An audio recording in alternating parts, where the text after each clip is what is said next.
Hi, I'm Vera. I'm Christina, and today we have a very special friend, and this is Julie. Julie. And Julie is one of our fabulous friends and an audience, part of our viewer audience. And it's a really special treat today because you had a reading Today. Yeah, and we were talking about, what we wanted to talk about is edema and how you can help yourself with that. And I don't know how much you want to share. All of it. Okay. But we had some key points in some past lives that Julie had gotten into, or experienced, I should say. So do you want to share? Well, there's a couple that I remembered, and there were some that Vera found out about. And it has a lot to do with our perception and our, in that lifetime. It's the metabolism changes, and then we have to adjust. And the experiences we have with other people as well. Right. Yeah. Exactly. So it's those relationships. Yeah. And what you can do too, now it has to be diagnosed, please, people. I mean, it's not something that you want to say, well, I have this, but I don't want to go to the doctor. Right. You know, you have to have at least a diagnosis of something, and then we can help you with the spiritual aspect of how to... The metaphysical angle, once you have the physical taken care of. Yep. Exactly. Yeah. So that, you can give yourself a gauge on how much your edema is going to go down. You can give it 10 is the max and say you want to go down to a 2 or, even to a 0, and it just sometimes just takes time, to do that. Yep.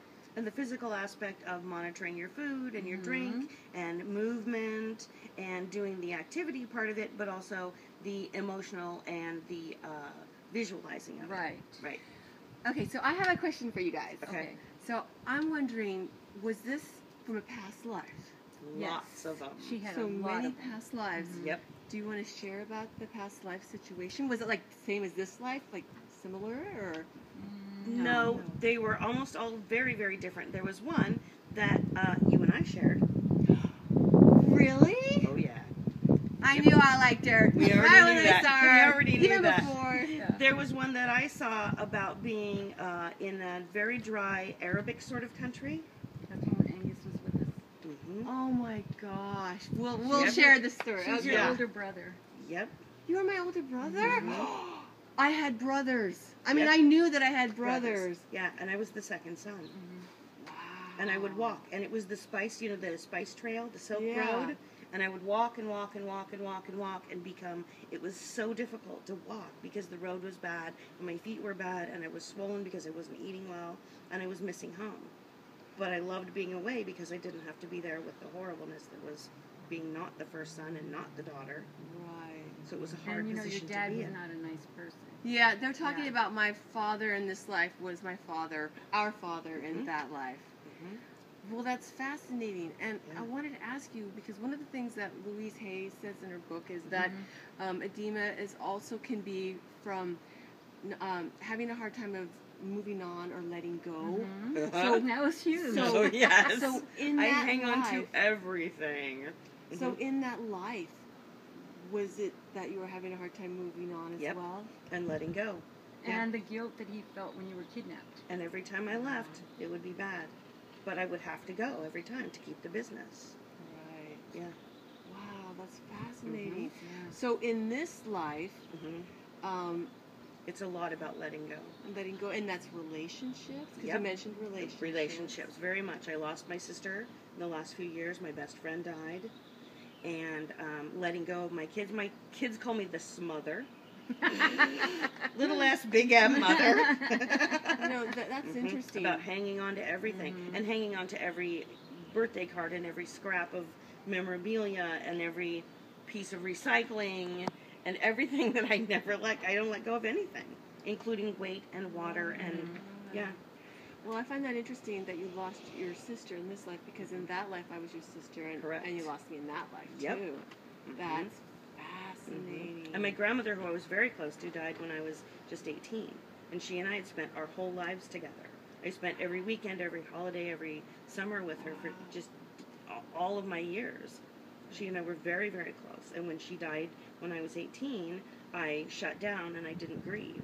And then the continued losses that I had, I never addressed them and hung on to all that grief over and over and over. Really makes Mm-hmm. Yeah. So this is really good information for anybody out there that might have, chronic swelling or edema and different things that are related to that, to really look at. Also about weight. People who hold on to weight, it's in a lot of different belief systems, it's the protection. Yeah. You're keeping yourself guarded and protected.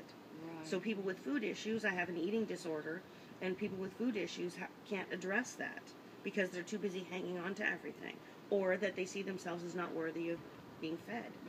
Because she had a past life where they were a wealthy family, but her metabolism was so high that she was very thin. That again. Yeah, Yep. and so she was force-fed. And then she was tied to a chair because they didn't want her to move, so she didn't expend Didn't any burn calories. off any of the calories. Yeah. Mm-hmm. Wow. Yeah. That's fascinating. Because I saw her like being forced, and she was like choking on the food.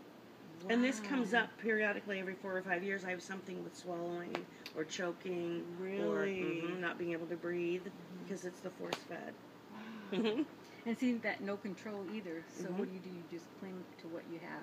You're just holding on. It's a way of control. Yep. That's Being able the way. to control. Exactly. Wow. Yeah. Interesting, huh? Fascinating. That is fascinating. Pretty fun. But the thing too is that you become equipped with all these lives. We gather all this information, and then we get to a point where we're addressing them now. I'm equipped because I remember them, how to solve them and how to resolve it and how to work with it. Yeah. One of the most ancient lives I had, I remember when I first found the book Mists of Avalon. I told her she had We were there. the three of us. We were all there. And I woke up one day after I read it, and I went, I know what I'm going to get for my next tattoo. I'll get a blue crescent moon in the middle of my forehead. That's what I wanted to. And Dan goes, Remember? or maybe you could wake up a little more, and we'll talk about it later. And I got my blue crescent moon, but I didn't get it in the middle of my forehead. Yeah. Wow. Because I'm always putting things on my forehead. Because that's where our blue moon was. Yeah. Wow. And so I remember that, and I remember things about being a hedgerow witch, where I gathered herbs. And She did that in the mist, too. Yeah. So I remember. And if I think about it now and I concentrate on it, I'll be able to remember which herbs will help me and what I need She to needs do. like a diuretic kind of thing. That, But herbal, Yeah. That is More really tea. neat. Make more tea. Yeah. That is really, really neat. Isn't it? Yeah. I want to. Small world. Yeah, I really thank you so much Yeah. for sharing that amazing information about your reading with Vera and what you uncovered, because It'll help so many other people. we can really help each other with the experiences that we go through. Yep. So, thank you for sharing. Thank you for joining us. Thank you for having me. Excellent. And Vera and I will see you again very soon. Yeah. Thank you for joining us today. Bye. Thank you.